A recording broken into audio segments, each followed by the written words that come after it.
পটলের ভর্তা তো অনেক খেয়েছেন। পটলের খোসা কখনো ভর্তা করে খেয়েছেন? যদি না খেয়ে থাকেন, আজকে চিংড়ি মাছ দিয়ে আপনাদের পটলের খোসার সেই স্পেশাল ভর্তাটাই বানিয়ে দেখাবো। একটা ফেলনা জিনিস দিয়েও যে কত মজার আর কত স্বাদের একটা ভর্তা তৈরি করা যায়, সেটা যদি আজকের রেসিপি না দেখেন তাহলে আপনি কখনোই বুঝতে পারবেন না। চলুন, যারা আগে থেকে জানেন কিভাবে করতে হয় তারা তো জানেন, আর যারা কখনো এটা করেননি বা খাননি আর শোনেনওনি তাদের জন্যই আজকের রেসিপি। প্রথমে আমরা এখানে যে পটলের খোসা নিয়ে নিলাম, এখানে প্রায় আধা কেজি পটল কাটার পরে যে খোসাটা, মানে মেজারমেন্ট কাপে যদি মাপতে যান তাহলে হচ্ছে এখানে 1 কাপের থেকে একটু বেশি হবে, এরকম পটলের খোসা আছে। আমি খোসা ছাড়ানোর পরে এটাকে একটু ভিজিয়ে রেখেছিলাম, তাহলে এটা সেদ্ধ হতে সুবিধা হয়। এখন একটা ফ্রাইং প্যানে আমরা পর্যাপ্ত পরিমাণ তেল নিয়ে নেব, মানে এখানে আমি 1/4 কাপের মতো তেল ব্যবহার করেছি। এই তেলের মধ্যে আমরা সব কিছুকে একটু ভালো করে ভেজে নেব। প্রথমে নিয়ে নিলাম চিংড়ি মাছ। চিংড়ি মাছগুলো এখানে আমি 1/2 কাপের মতো চিংড়ি মাছ খোসা সহ জাস্ট আস্ত চিংড়ি মাছটা ব্যবহার করেছি। মানে কিছুই ফেলতে হবে না, শুধু কোনো ময়লা থাকলে সেটা পরিষ্কার করে নেবেন। এমনি আস্ত চিংড়ি মাছটাই আমরা এখানে এটার সাথে একবারে বেটে নেব, মানে খোসা ছাড়ানোর কোনো দরকার নেই, খোসা সহই থাকবে আস্ত চিংড়ি মাছগুলো। এইটাকে আমি একটু ফ্রাইং প্যানে দিয়ে ভালো করে মানে ফ্ল্যাট করে দিলাম, যেন সবগুলো চিংড়ি মাছ সমানভাবে সব দিক দিয়ে তাপ পায়। আর এই পর্যায়ে দিয়ে দেবো সামান্য একটু লবণ, মানে 1/2 চা চামচের মতো লবণ এখানে আমি ব্যবহার করব। 1/2 চা চামচ লবণ দিয়ে এই মাছগুলোকে আমরা একটু ভালো করে ভেজে নেব। মাছগুলো একটু ভাজা ভাজা হয়ে গেলে আমরা এই যে এটাকে একটা সাইড করে এভাবে ফ্রাইং প্যান থেকে তুলে ফেলবো না, আমরা 1 মিনিটের মতো এটাকে ভেজে, এটা কিন্তু এখনও কুক হয়নি, সেজন্য এটাকে সাইড করে আমরা এটার সাথেই হচ্ছে আরও বাকি যে পেঁয়াজ রসুন মরিচ আছে সেগুলো ভেজে নেব। এই যে প্রথমে দিয়ে দিলাম 3টা শুকনো মরিচ। ঝালটা আসলে যে যার পছন্দ মতো দিবেন, কমিয়ে বা বাড়িয়ে দিতে পারেন। আমি আজকে যতটুকু দিলাম তাতে একটা স্ট্যান্ডার্ড ঝাল হবে। কেউ বেশি পছন্দ করলে তাহলে ঝালটা বাড়িয়েও দিতে পারেন। শুকনো মরিচটা যখন একটু জাস্ট হালকা কালার চলে আসবে, সেই পর্যায়ে আমরা এখানে অ্যাড করে দেব কিছু পেঁয়াজ। ছোট ছোট বলতে একটু মিডিয়াম ধরনের সাইজের যে পেঁয়াজগুলো হয়, ছোট থেকে একটু বড়, সেরকম হচ্ছে আমি 3টা পেঁয়াজ এখানে গোটা গোটা করে একদম কিউব কিউব করে এখানে কেটে এটার মধ্যে দিয়ে দেব। পেঁয়াজগুলো আমরা এভাবে দিব কারণ হচ্ছে এতে ভর্তাটা অনেক সফট হয় বাটার সময়, আর পেঁয়াজের মিষ্টি মিষ্টি ভাবটা থাকে। এর সাথে দিয়ে দিলাম ছোট যে দেশি রসুন আছে, 3টা রসুন এখানে দিয়ে দিলাম, মানে পেঁয়াজটা 1/2 কাপের মতো পেঁয়াজ হবে, আর দেশি রসুনের 3টা ছোট সাইজের 3টা রসুন এখানে দিয়ে দিয়েছি। দিয়ে দিলাম প্রায় 7-8টার মতো কাঁচামরিচ, মাঝখান দিয়ে ভেঙে দিয়েছি, নইলে ফুটে উঠতে পারে, দেখা যায় চোখে মুখে তখন ফুটে উঠলে সমস্যা হয়, তো এই জন্য অবশ্যই কাঁচামরিচটা ভেঙে দেবেন।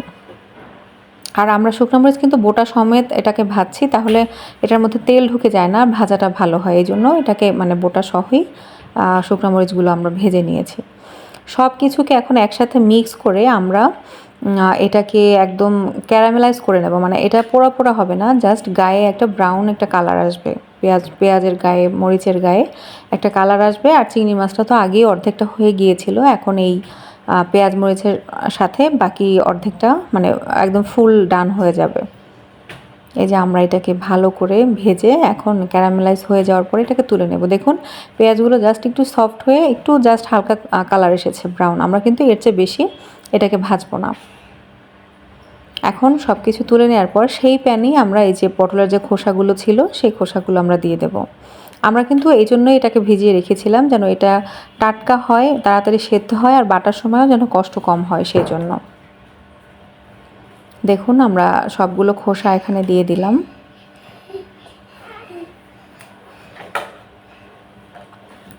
এখন আমরা এই পটলের খোসার জন্য যতটুকু লবণ লাগে সেই পরিমাণে লবণ আমরা এটার সাথে অ্যাড করে দেবো। আরও 1/2 চা চামচের মতো লবণ এখানে দিয়ে দেবেন। আমি 1/2 চা চামচের থেকে একটু কম দিয়েছি, এই জন্য পরে আবার অ্যাড করতে হয়েছে।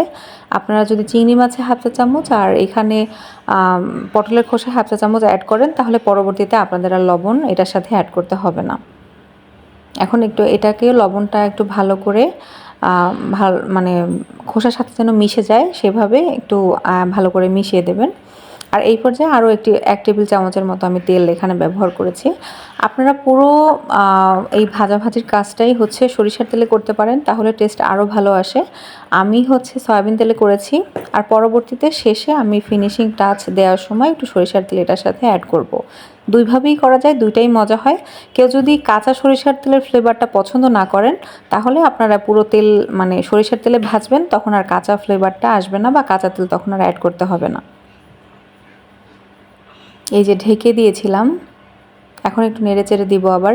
একবারে অনেকক্ষণ মানে এটা লো ফ্লেমে, যেহেতু আমরা এটাকে সিদ্ধ করছি, তো অনেকক্ষণ একসাথে রাখলে দেখা যায় যে খোসাগুলো কেমন প্লাস্টিক প্লাস্টিক হয়ে যায়, সেটা বাড়তে গেলে তখন দেখা যায় যে ঠিকমতো মিহি হয় না। তো এই জন্য মানে আপনারা একটু মাঝখানে একটু নেড়ে চেড়ে দেবেন, যেন এটা খুব বেশি ভাজা, এক পাশটা খুব বেশি ভাজা না হয়ে যায়।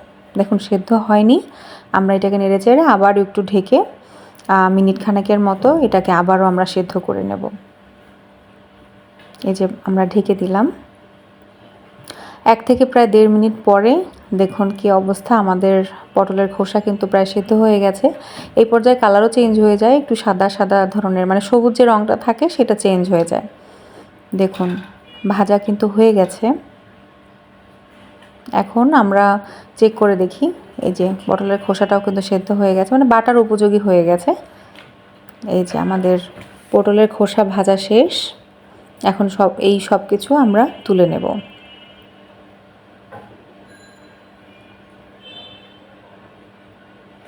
এই যে ভাজা শেষ, এখন আমরা সব কিছুকে তুলে নিচ্ছি।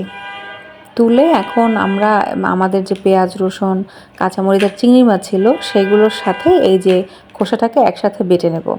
আমি পাটায় বেটে নিয়েছি, আপনারা চাইলে ব্লেন্ডারেও ব্লেন্ড করে নিতে পারেন, কিন্তু ভর্তা টাইপের জিনিস আমার মনে হয় যে একটু কষ্ট হলেও যদি পাটায় বেটে নেওয়া যায় তাহলে সেটা স্বাদই হয় অন্যরকম। এই যে দেখুন লবণ একটু কম হয়েছিল, লবণটা হচ্ছে আমি লাস্টে আরও একটু অ্যাড করে দিলাম। আর এই পর্যায়ে আমি অ্যাড করে দেব হচ্ছে 1 চা চামচের মতো সরিষার তেল।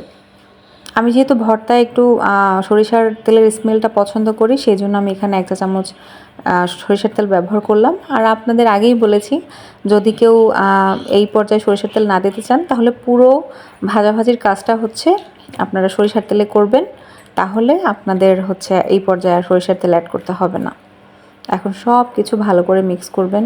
আরও একটা টিপস দেই, যদি কেউ কাঁচা পেঁয়াজ পছন্দ করেন তাহলেও কিন্তু এই পর্যায়ে আপনারা কাঁচা পেঁয়াজটা একটু মানে এটার সাথে অ্যাড করতে পারেন। এই ভর্তাটা আমার পার্সোনালি কাঁচা পেঁয়াজটা ভালো লাগে না দেখে আমি অ্যাড করিনি, কিন্তু কেউ যদি পছন্দ করেন তাহলে অ্যাড করতে পারেন। এই যে পরিবেশন করে দিলাম, দারুণ মজার, একদম ফেলনা একটা জিনিস, কারণ আমরা কিন্তু পটলের খোসা ফেলেই দিই, অন্য কোনো কাজে লাগে না, তো সেটা দিয়েও কিন্তু এত সুন্দর একটা ভর্তা করে ফেলা যায়। আজকে এ পর্যন্তই। আল্লাহ হাফেজ।